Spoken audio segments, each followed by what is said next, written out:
Dr. Conley here again to go through a discharge plan that you will complete collaboratively with the client. I'm going to jump right to the screen share and walk through this. It's pretty straightforward, but I'll offer some insights or advice. There's one little legalistic piece down the bottom that we're not going to get real involved in, but let's go ahead and share screen for this discharge plan, which must be completed with the client and the counselor or therapist prior to completion of treatment services. And that's at any level of care.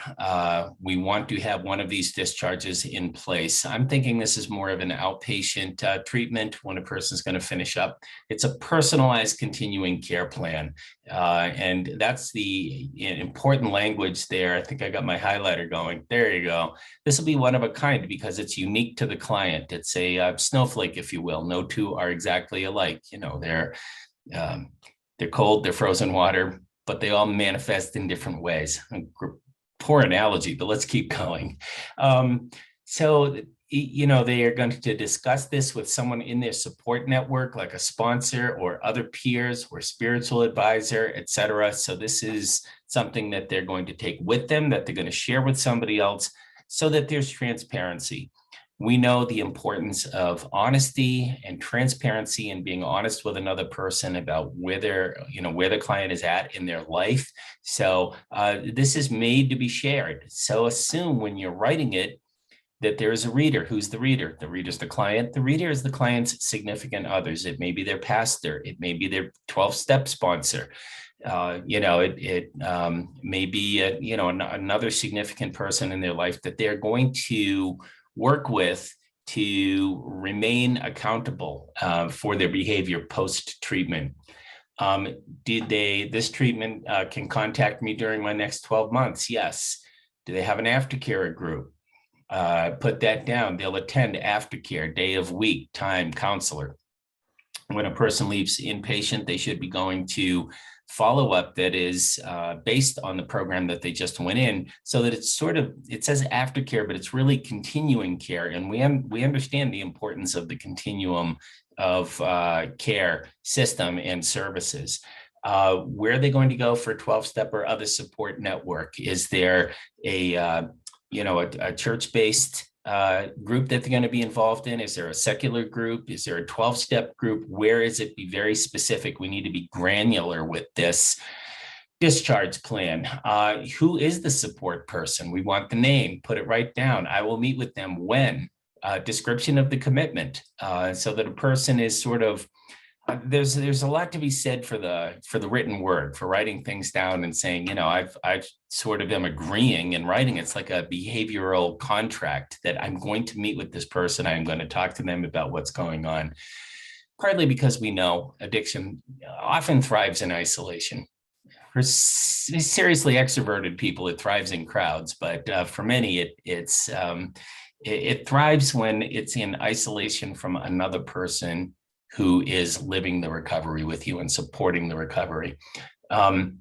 Any place that the person's going to be a coffee maker is a traditional role in a 12-step group, but are they going to play a role and be accountable where and when? What are they going to do?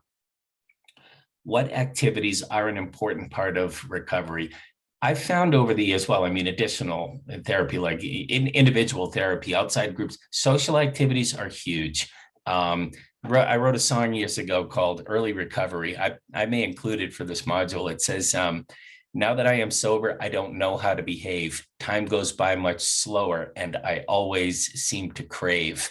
They tell me to get numbers, to reach out and to call. I think if I don't take 12 steps, I'm surely going to fall. Okay, Dr. Coney's a poet. Look, the point is, where are they going to be connected? They need that responsibility and accountability to be in place before they leave this chapter of their treatment, and have that down in writing. Relapse warning signs are, for some people it's isolation, for some people it's being out too much. I've worked with people in recovery who the real trigger for relapse is home alone, not seeing anybody, not taking any calls, not answering texts. Isolation is often a big trigger. For others, it's not going home. It's being out. It's bouncing from the one place to another, one friend's house to another, staying out, staying active, and just sort of avoiding a still small place where they're going to go, I'm home. This is where I know I'm an addict. So wherever the client is going to be avoiding contact with the existential reality of their recovery, we need to know what that is. That's generally the warning sign, but they'll know. And then what do they do? What is the action plan? Additional needs for the relapse plan. What is it that's making it the hardest on them? Often it's employment, and sometimes it's a stretch to find the proper employment activities. People I will call if I feel like using or behaving. We want specific names and numbers so that it may be somebody else they were in treatment with. It may be somebody they know from, you want their sponsor down, but yeah, and see, it's granular again. It's right down to what is the phone number. A vision for recovery. I think recovery will be this. Recovery for me looks like this. It means going to meetings, staying connected, getting healthy, other activities. What I meant to say with additional needs for the relapse prevention plan, physical health and exercise, diet, nutrition, these things have often been neglected for a person in recovery. They're basic needs for exercise, food, good sleep. So we can list that as part of a relapse prevention plan. I will sleep 9 hours a night or 8 hours or whatever the recovering brain needs.